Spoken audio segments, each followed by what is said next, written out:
Hey guys, Inside for Nerds here. Nightwing here, Batman's sidekick. That's how it works around here. Batman's my favorite superhero, but I like Nightwing a lot as well. I'm reading a lot of Nightwing comic books right now, and they are absolutely amazing. But today, I'm going over more possible MVP candidates in the top lane, starting with the second possible MVP candidate.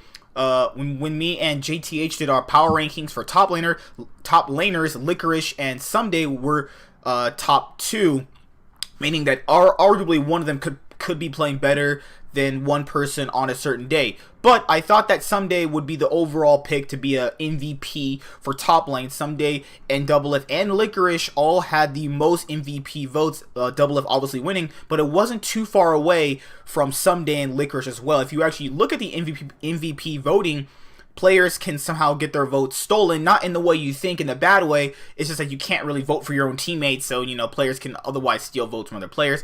It's a weird type of thing, but we're going over my next possible MVP candidate. 5 more players, and then I'm going to probably be doing EU before EU starts. EU starts in the 18th, so I kind of want to get my EU list out actually as well. So, what does Licorice enable to be MVP? I think he'll have to kind of replicate what his form was during the summer split, when he would basically almost hard carry C9 when they were at their bit of a slump. You almost saw a player like Someday do that, but it was to more success.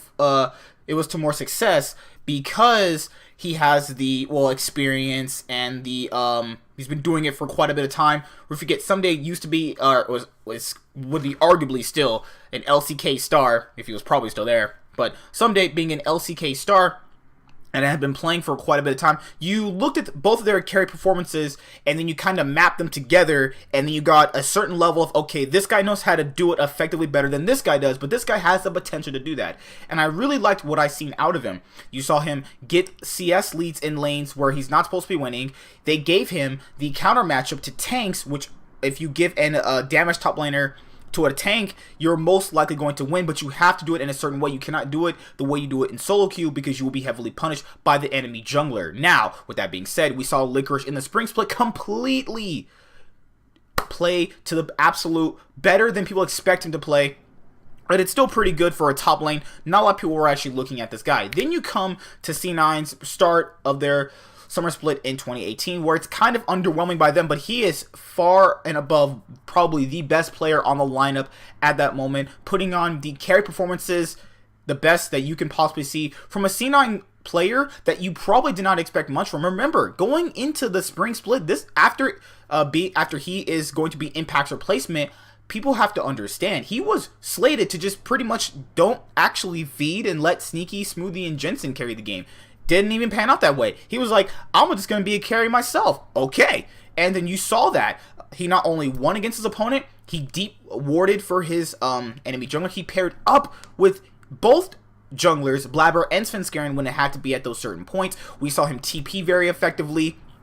As you can hear in their comms, he's like, I'm going to TP now, let's dive bot, all these type of things. He's like, I'm going to fight the enemy top laner, I can beat him, I'm going to push my lead. All these things calibrate to an MVP quality candidate for a player. He is being valuable to his team in a certain way that a lot of people just aren't valuable to their team. That's why he's obviously up here.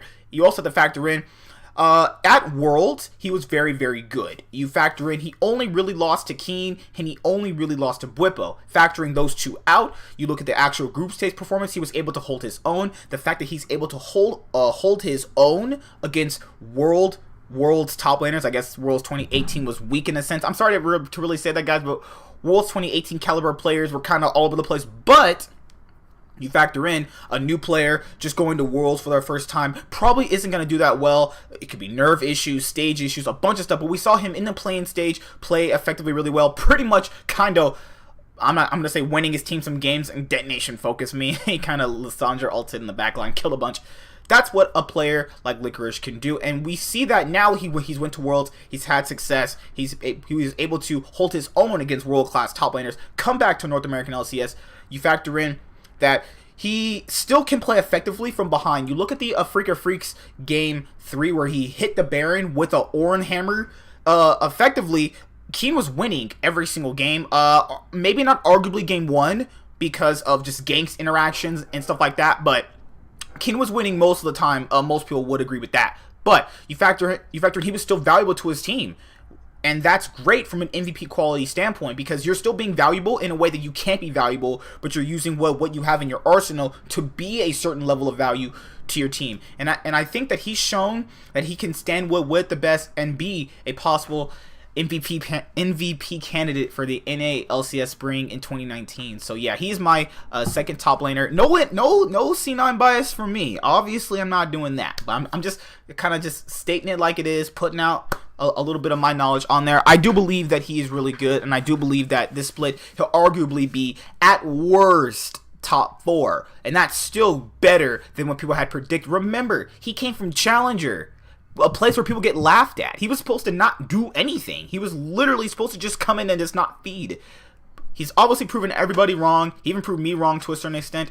I'm glad to actually have him as part of the C9 team. But, as I said, MVP, from all the videos that I've been doing, and when JTH is actually here to do the videos with me as well for this type of segment, is that you have to be valuable to your team in a certain way.